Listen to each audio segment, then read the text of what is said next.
Assalamualaikum warahmatullahi wabarakatuh. Kepada yang terhormat Bapak Muhammad Rohmar Rosikin selaku dosen pengampu agama Islam kelas B1G dan teman-teman sekalian. Nah, di sini saya akan menyampaikan tentang materi Syariah 2. Nah, next.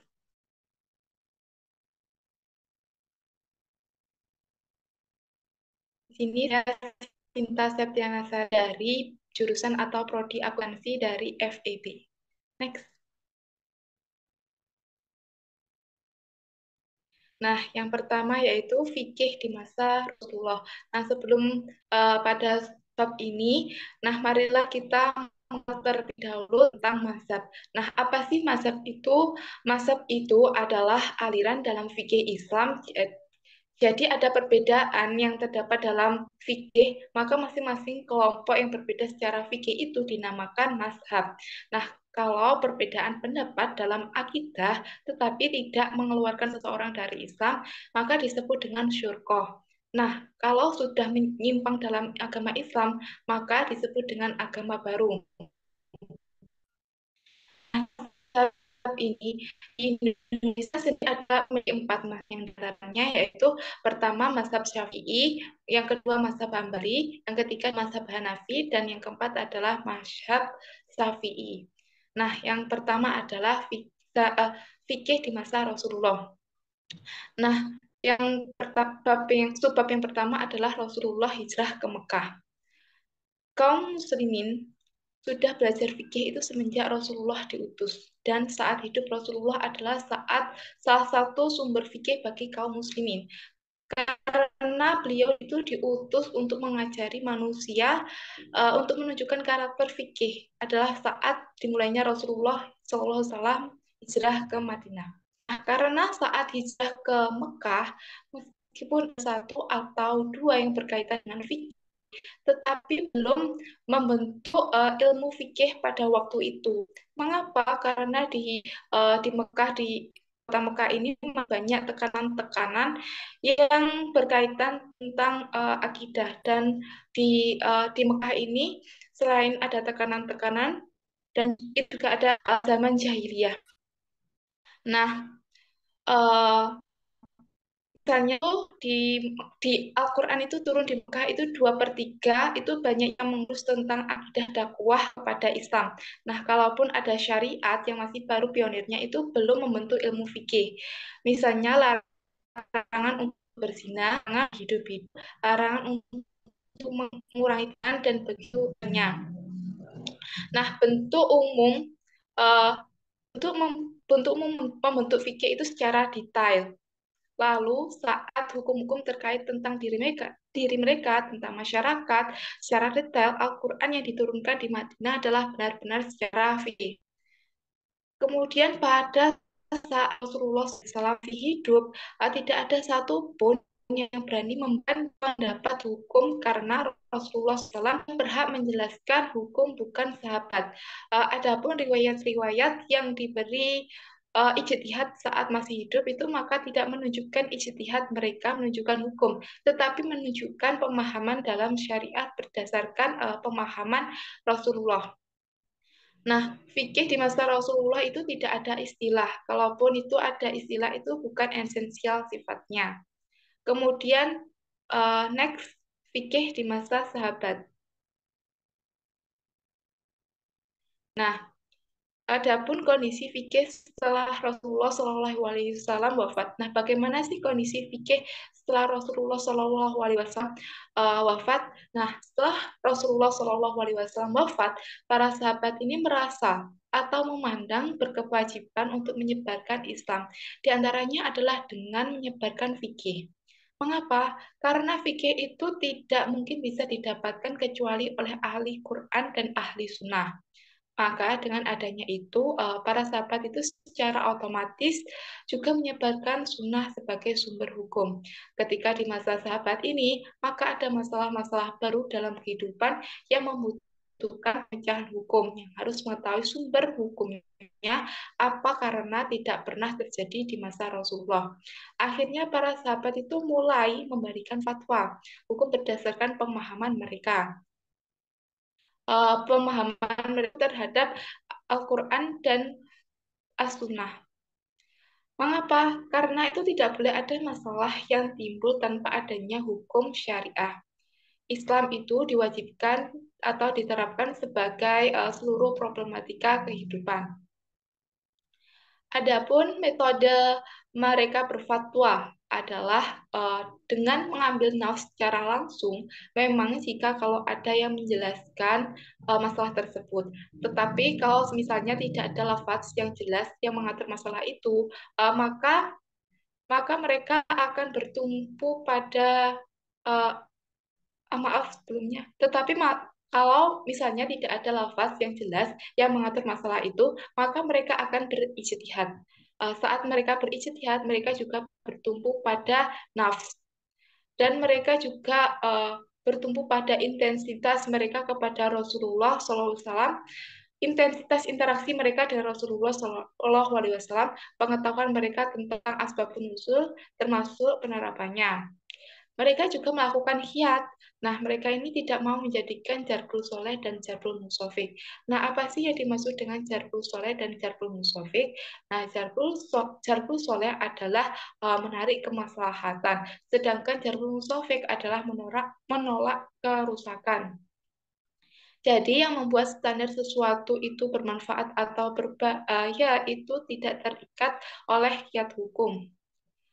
Mereka itu hanya menjadikan maslahat yang dijelaskan oleh dalil, bukan akal.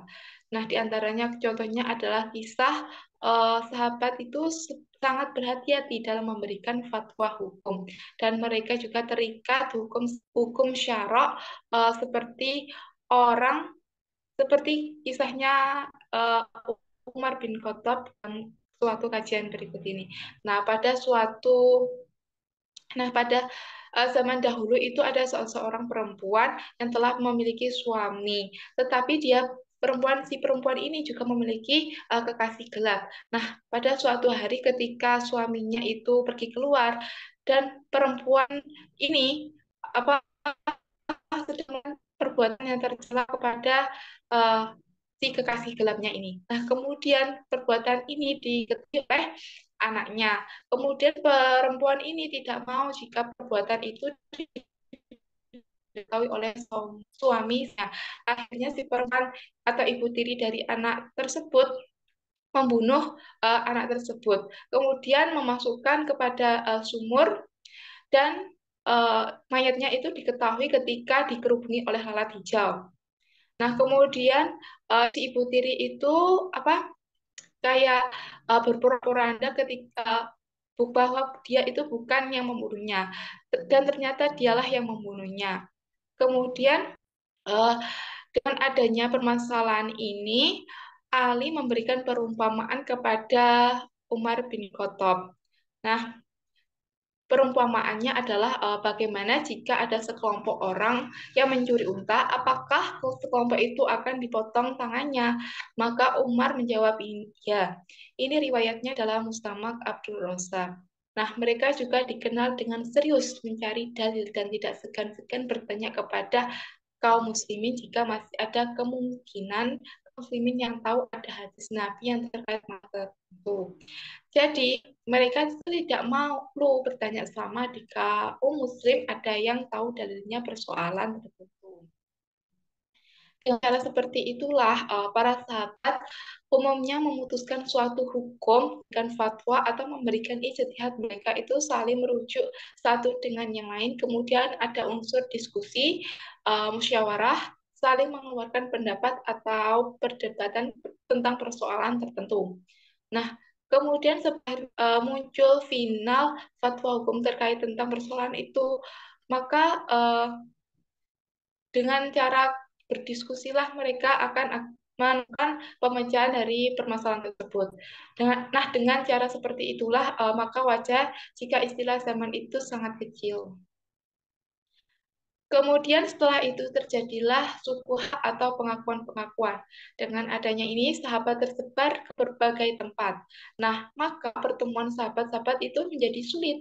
Nah, ketika ada masalah yang masing-masing sahabat itu uh, masing-masing dari sahabat mereka akan berijtihad menurut pendapat mereka masing-masing. Nah, kemudian masa sahabat ini ragamnya itu mulai kelihatan banyak lagi, tetapi perbedaan mereka hanya dari sisi pemahaman-pemahaman terhadap as-sunnah belum sampai metode ijtihad.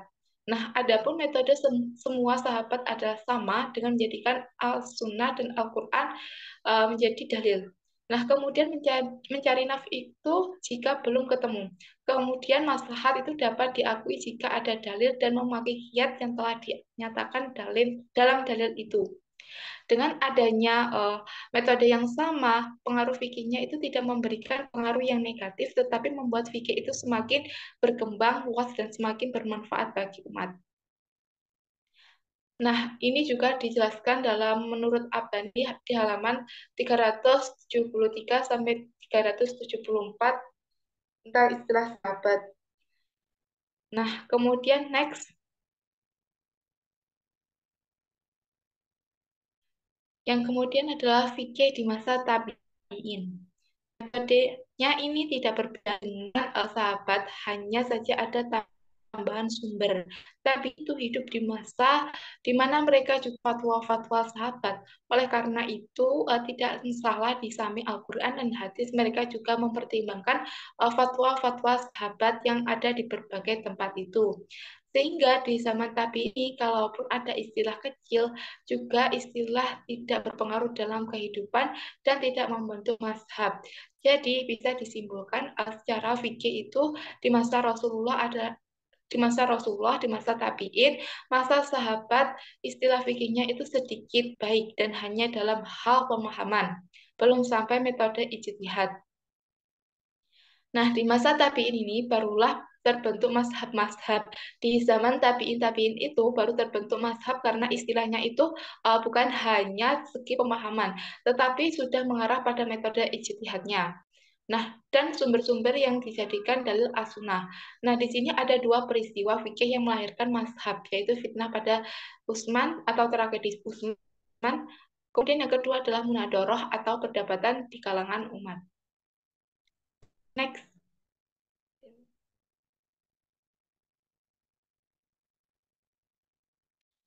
Nah, setelah Utsman terbunuh itu kemudian Ali dibaiat menjadi khalifah. Kemudian ditentang oleh Muawiyah.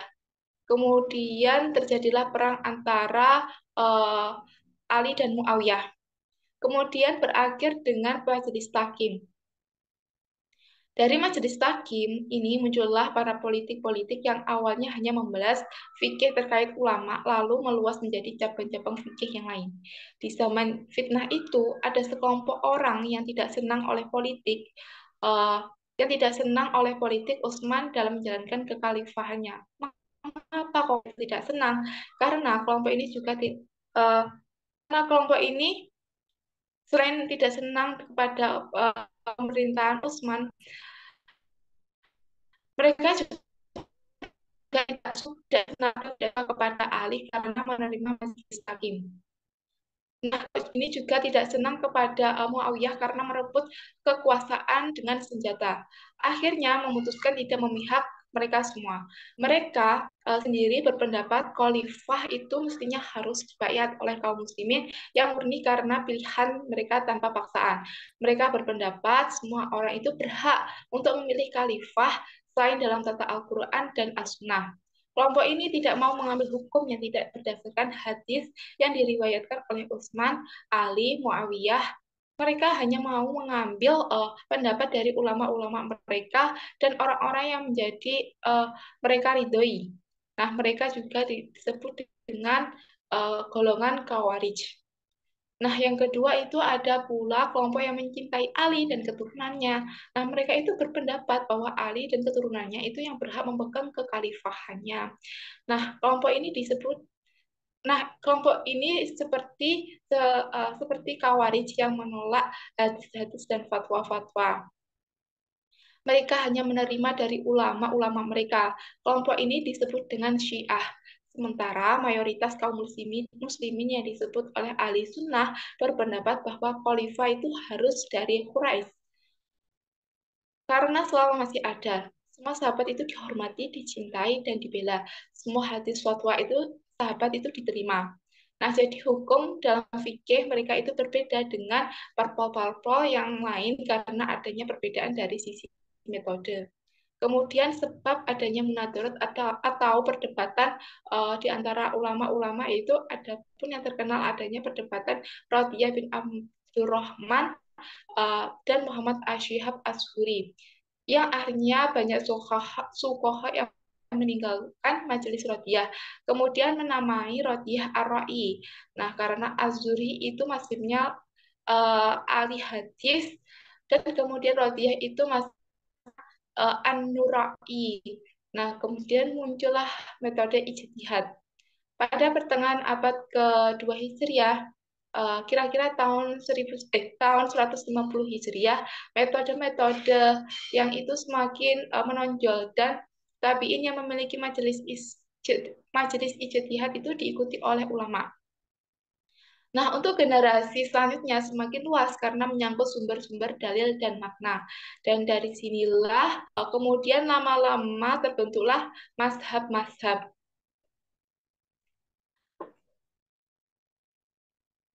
Nah, oleh karena itu, setiap mazhab itu memiliki ide tersendiri dan memiliki sumber-sumber dalil yang tersendiri yang diakui. Perbedaan metode ijtihad yang intinya itu kembali pada tiga hal. Yang pertama adalah dengan sumber dalil yang dipakai, cara pandang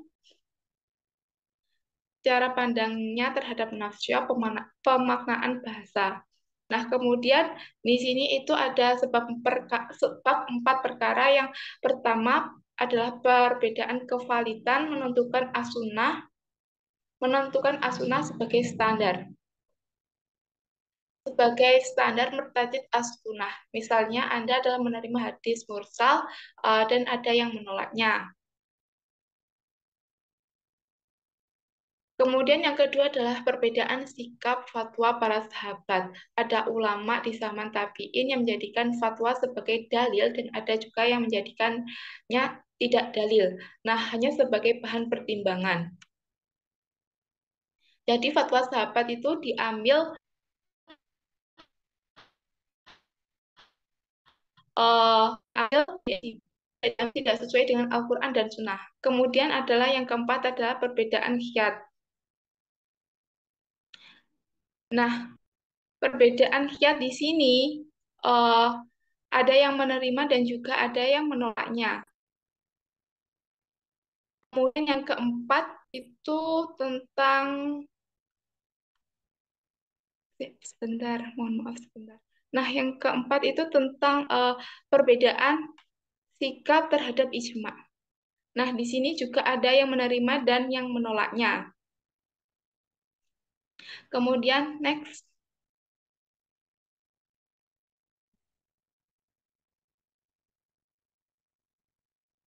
Oh ya, sebelumnya saya juga menambahkan terkait boleh next slide sebelumnya.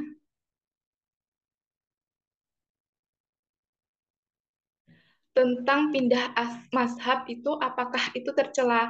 Nah, pindah dari suatu fikih ke mazhab fikih yang lain keluar dari satu organisasi atau harokah atau jami'iyah atau afiliasi menuju afiliasi lain atau keluar dari suatu paham itu menunjukkan paham yang lainnya adalah perkara yang wajar dan tidak tercela sama sekali. Semua itu tidak tercela selama perbedaan antara afiliasi itu masih tergolong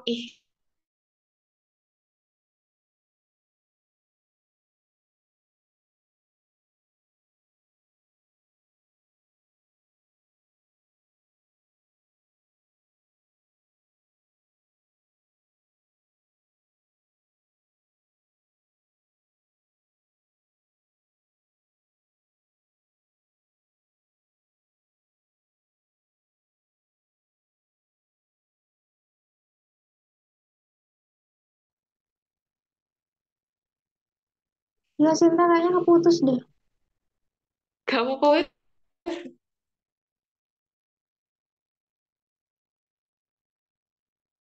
gak apa ya. Wis masuk kan mau rekamannya? Kalau yang tadi udah. Saiki sing anu kemanusiaan ya. Oke. Wis mbah ngerti pokok anggar aku. Ngeluh aku wisan.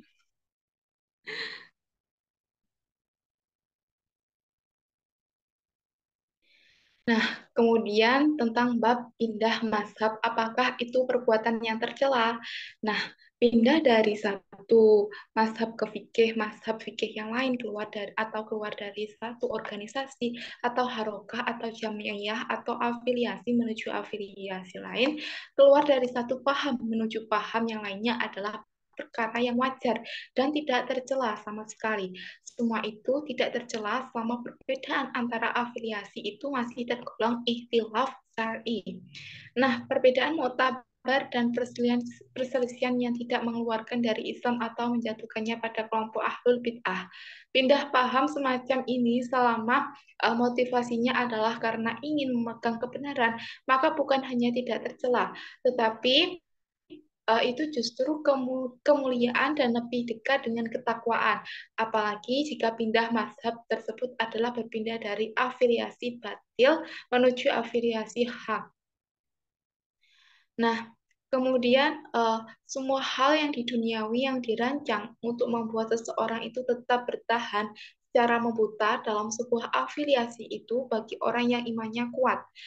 Kecintaannya kepada Allah dan Rasul-Nya itu lebih tinggi dan pembelaannya itu terhadap kebenaran lebih kuat, maka sama sekali tidak akan berpengaruh. Dia akan tetap memilih jalan hidup dengan mengikuti kebenaran, bukan mengikuti kehendak kelompok meskipun harus keluar dari afiliasi tersebut. Nah, pindah mazhab dan yang semakna dengan yang dikatakan tidak tercela, tetapi justru lebih dekat dengan ketakwaan karena memang prinsip yang diajarkan Rasulullah adalah tarik ar-haq. Nah, selalu mencari yang berarti adalah selalu mencari kebenaran. Nah, prinsip ini juga dipraktekkan dan diajarkan Umar dalam suratnya kepada Abu Musa al-Asy'ari. Nah, sebagaimana disebutkan Ibnu Uqwah dalam kitabnya sebagai berikut. Wala yamna'u kau qadaituha bil umsi farraja'tu fihi nafsaka wa hudikta fihi li rusydika antarji'a ilal haqi fa innal haqqa qadnimu wa ruju'a ilaihi khairum min tamadi fil batil. Nah, adapun artinya adalah putusan hukum yang telah lalu jatuhkan di masa lalu yang telah kau review atau kamu telah tinjau ulang. Nah, kemudian engkau mendapat petunjuk yang lurus. Jangan menghalangimu untuk kembali pada kebenaran. Sebab kebenaran itu tua, sementara kembali pada kebenaran lebih baik daripada terus-menerus dalam kebatilan. Nah, ini dalam Ma'alim Al-Qurbah fi Tolabi Al-Hisbah halaman 202. Nah, hal yang semacam ini biasa terjadi di masa lalu. Contohnya adalah kisah salah seorang murid yang senior Asy-Syafi'i yang bernama Al-Buwaiti.